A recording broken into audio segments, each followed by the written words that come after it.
Hi, I'm Brooke Wallace, filling in for Max Brantley with your Arkansas Times news headline updates for Thursday, December the 20th. The State Board of Education, as expected, voted 8-1 to waive the Teacher Fair Dismissal Act for all Pine Bluff School District employees for the 2019-2020 school year. The Fair Dismissal Law provides due process protections to teachers. The Pine Bluff District will be unique among traditional public schools in the state in not affording these due process rights to employees, though likely for not long, as the board is now discussing waivers for the Little Rock School District. Board Chairman Jay Barth, who typically does not vote unless to break a tie, was the lone vote against it.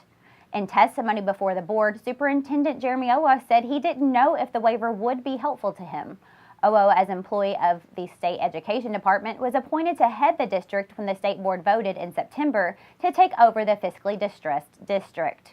The board is currently considering waiving the fair dismissal law in the Little Rock School District, as well as sweeping list of proposals from board member Diane Zook. The proposals include eliminating the district's deputy superintendent positions, reconfiguring Hall High School, and adding 9th grade to Pinnacle View Middle School. LRSD Superintendent Mike Poore gave a spirited defense of the district, noting that district-wide academic growth had been on par with the state average despite $50 million in cuts over 5 years. Poore said he would consider a move to fire his deputy superintendents, a no-confidence vote in his own leadership.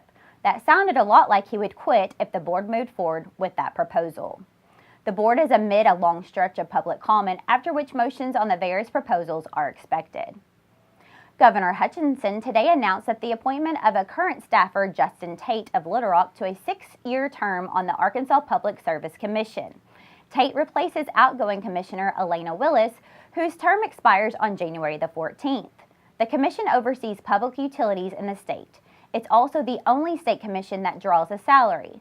Willis makes around $130,000. No word yet on what Tate's salary will be.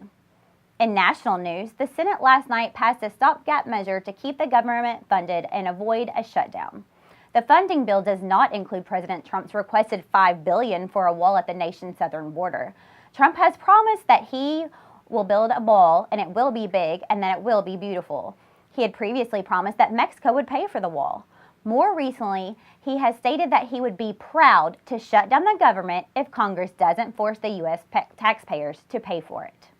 With funding for certain key agencies slated to expire on Friday, the Senate spending bill would keep the government funded through February the 8th. The measure still must be passed by the House and signed by the President.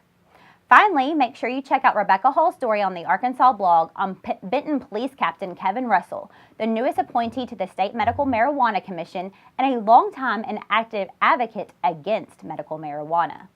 Well, that's all your news headlines for today. As always, you can read more on the Arkansas blog. Thanks, and see you tomorrow.